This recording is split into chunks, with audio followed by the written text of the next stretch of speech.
नमस्कार दोस्तों। भारत में शिक्षा एजुकेशन कितनी ज्यादा जरूरी है, जब आप इन 3 वैज्ञानिकों के बारे में जानेंगे तब आपको पता चलेगा। तो सबसे पहले नंबर पे हैं विक्रम साराभाई। ये वो शख्स हैं जिन्होंने 1962 में इनको स्वर बनाया था, Indian national force committee in research, और जिसको 1969 में इसरो बनाया गया था। आज इन्हीं की वजह से आज हम घर बैठे बैठे सुई से लेकर जहाज तक कुछ भी खरीद सकते हैं, चाहे वो राशन मंगाना हो, कपड़े मंगाना हो या और कुछ भी शॉपिंग करनी है कर सकते हैं घर बैठे बैठे। आप अभी मुझे भी देख रहे हैं, चाहे वो फेसबुक यूट्यूब जो भी चला रहे हैं, इन सब का क्रेडिट जाता है विक्रम साराभाई को। इन्हें the father of Indian space in program के नाम से जाने जाते हैं।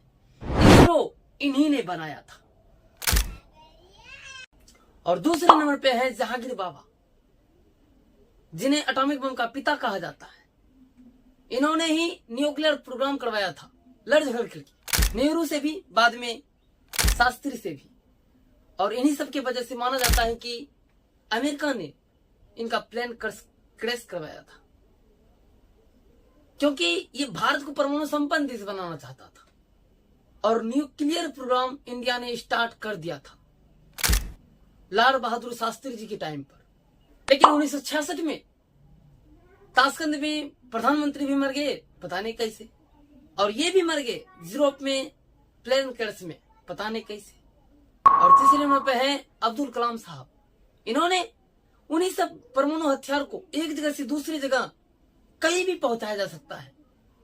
जस्ट इमेज, अगर ये 3 वैज्ञानिक नहीं होते तो क्या भारत यहां तक होता?